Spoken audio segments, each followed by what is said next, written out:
Christ, I've had to write so many of these. Well, hey, look, wasn't 2016 a thing intros recently? You know the drill. The year is over. Lots of real life bad, lots of in-ring good. We've covered the highs and lows of the year in some detail, and it's time to start looking forward. The Rumble is coming, which is always a nice thing, and then WrestleMania, then SummerSlam, then Death probably. I don't know. Still, a lot can happen in a year. I look very much to this list becoming out of date almost immediately. I'm Adam from WhatCulture.com, and here are 10 bold wrestling predictions for 2017. Number 10, WWE relaxes the number of pay-per-views. If WWE stay on the trajectory they've been on since the brand split, there will be about 19 to 20 pay-per-views this year. To illustrate how I feel about this, Sam, please roll the footage. More.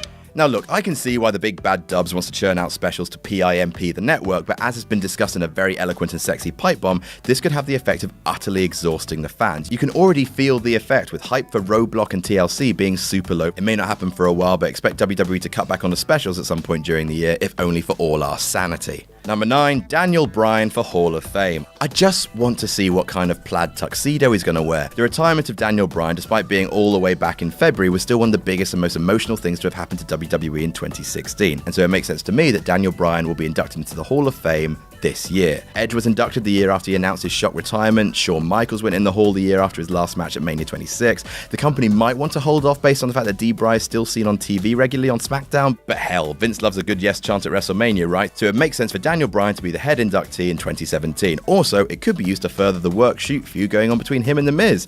And speaking of, number 8, Daniel Bryan versus The Miz in the ring. Okay, now, look, alright? Now, before you get on me and call me an arsehole for even slightly suggesting that a man who was medically forced into retirement should get into the ring, Bryan has consulted multiple doctors who've cleared him. It's just WWE's that won't. Except, I reckon they will. Look, after all, the whole feud between him and The Miz started with how safe The Miz works, and their feud is one of the best things about WWE right now, and The Miz was Daniel Bryan's veteran in NXT. He was the one initially paired with him. He sort of brought him into the company in a way. One last match at WrestleMania, the culmination of an 8-month feud, his career ending as it began. I think it would be cool. Also, it's the sort of thing that WWE might offer Daniel Bryan to stop him leaving when his contract comes up. His health is top priority, of course, always, but I think it's coming.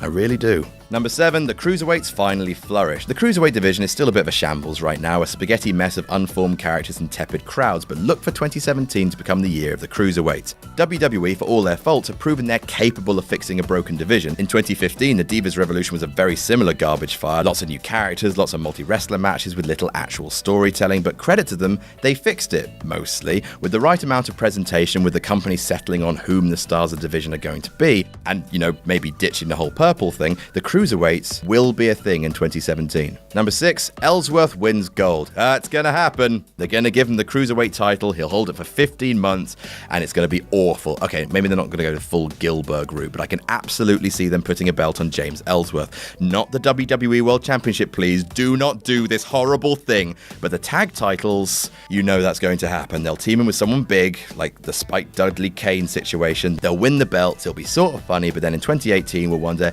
hey, whatever happened to the tag titles? And then we'll remember, oh yeah, because they put them on Ellsworth and Corbin.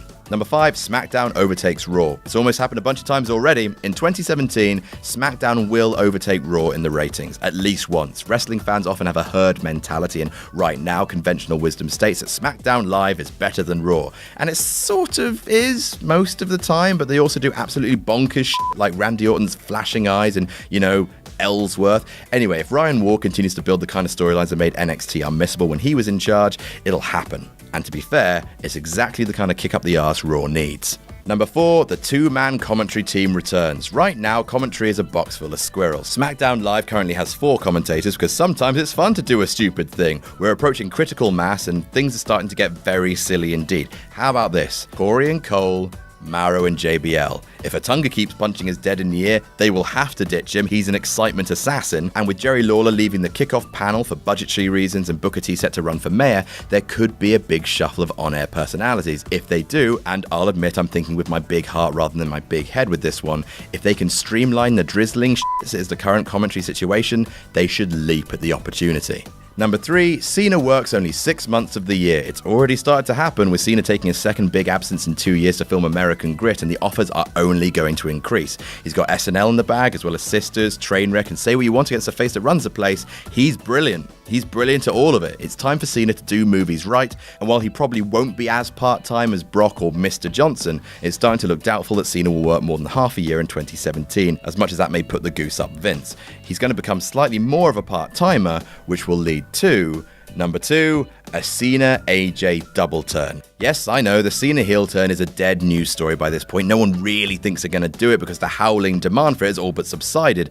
But 2017 is probably the best time to do it. They have someone who the fans can actually get behind in AJ Styles, and crucially, it finally makes sense. See, in 2017, Cena is set to become everything he's always railed against, the guy who leaves. His entire feud with The Rock was how he turned his back on his home to chase Hollywood. If Cena is about to become a hypocrite by relaxing his workload in favor of going after mainstream success, then what better way to turn him against a crowd, especially if this is all wrapped up in Cena trying and failing to match Ric Flair's record. And speaking of the WWE World Championship, number 1, The Undertaker retires as champion. So if rumors are to be believed and taken way too seriously, and they always are, then AJ Styles is set to take on The Undertaker at the Royal Rumble for the title. So the story goes, Taker will win the belt and take it into WrestleMania for a final match to end all matches in a championship contest versus John Cena. This is a fantastic idea for many reasons. Firstly, bafflingly, it's never happened before, for the title, before you all throw Vengeance 2003 or Raw in 2006 or probably loads of house shows in my face.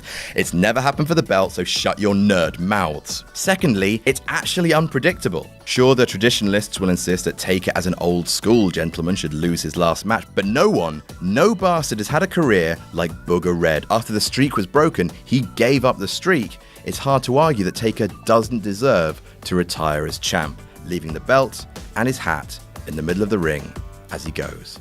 And that's our list. Did we miss any out? Tell us about it in the comments. Don't forget to like, share, and subscribe. You can follow me on Twitter here. I'm Adam from WhatCulture.com, and I'll see you soon.